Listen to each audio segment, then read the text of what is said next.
بسم اللہ الرحمن الرحیم۔ السلام علیکم ناظرین۔ ایک کوڑی، گنجی اور اندھے کا امتحان۔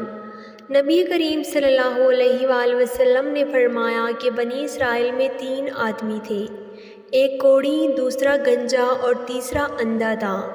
خدا تعالیٰ نے اس کو آزمانا چاہا اور ان کے پاس ایک فرشتہ انسان کی شکل میں بھیجا۔ پہلے وہ کوڑی کے پاس آیا اور پوچھا کہ تجھے کون سی چیز پیاری ہے؟ اس نے کہا مجھے اچھی رنگت اور خوبصورت کھال مل جائے، اس سے لوگ گھن کرتے ہیں اور اپنے پاس بیٹھنے نہیں دیتے۔ اس فرشتے نے اپنا ہاتھ اس کے بدن پر پھیرا تو اسی وقت وہ اچھا ہو گیا اور اچھی کھال اور خوبصورت رنگت نکل آئی۔ پھر پوچھا تجھے کون سے مال سے زیادہ محبت ہے؟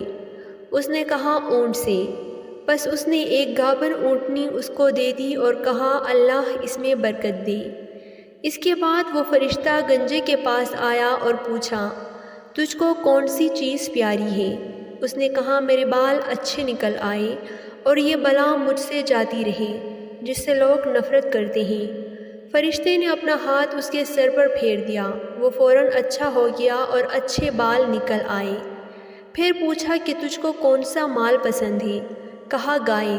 بس اس کو ایک گابن گائے دے دی اور کہا اللہ تعالیٰ اس میں برکت بخشے۔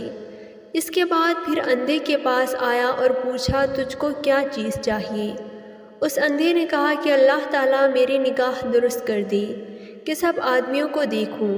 اس نے اس کی آنکھوں پر ہاتھ پھیر دیا اور وہ اچھا ہو گیا، اور پوچھا کہ تجھ کو کون سا مال پسند ہے؟ اس نے کہا بکری، پر اس کو ایک گابن بکری دے دی۔ تینوں کے جانوروں نے بچے دے دیے۔ تھوڑے دنوں میں اس کے اونٹوں سے جنگل بڑھ گیا، اسی طرح اس کا گائے اور بکریوں سے بھی جنگل بڑھ گیا۔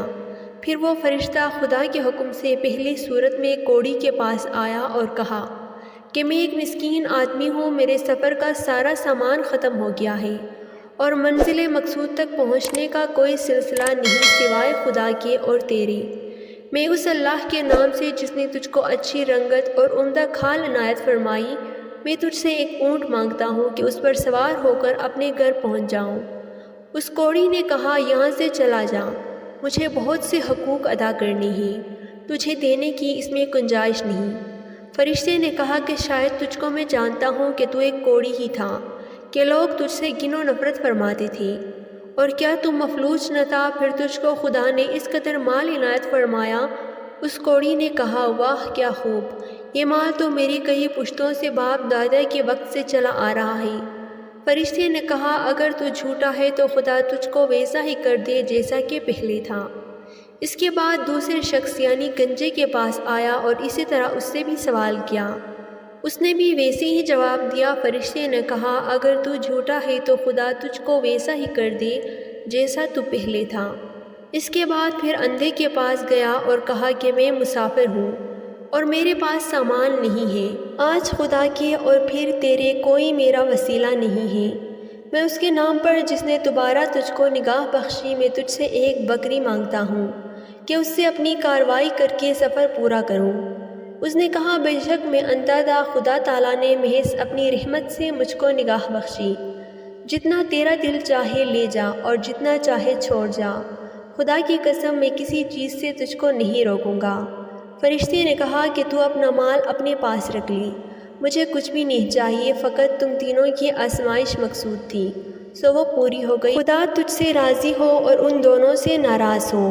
ان دونوں کوڑے گنجے کو ناشکری کا کیا نتیجہ ملا کہ ان سے تمام نعمت چھین لی گئی، جیسے تھے ویسے ہی ہو گئی اور خدا ان سے ناراض ہو گیا۔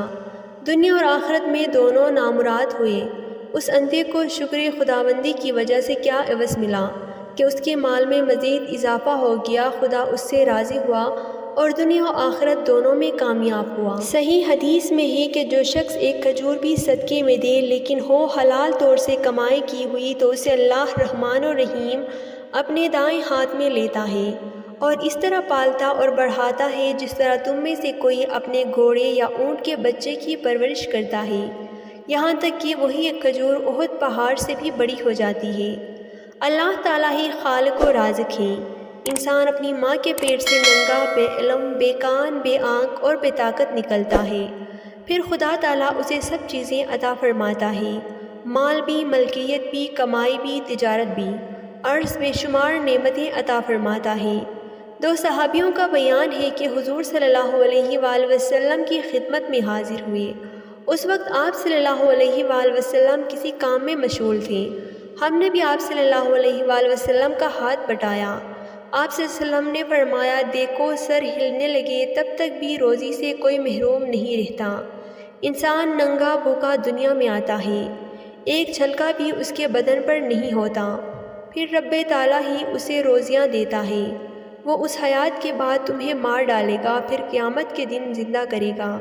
خدا تعالیٰ کے سوا تم جن جن کی عبادت کر رہے ہو ان میں سے ایک بھی ان باتوں میں سے کسی ایک پر قابو نہیں رکھتا، ان کاموں میں سے ایک بھی کوئی نہیں کر سکتا۔ اللہ سبحانہ و تعالیٰ ہی تنہا خالق و رازق اور موت و زندگی کا مالک ہے۔ وہی قیامت کے دن تمام مخلوق کو جلا دے گا۔ اس کی مقصود منزہ، معظم اور عزت و جلال والی ذات ہے۔ اس سے پاک ہے کہ کوئی اس کا شریک ہو، یا اس جیسا ہو یا اس کے برابر ہو، یا اس کی اولاد ہو یا ماں باپ ہو۔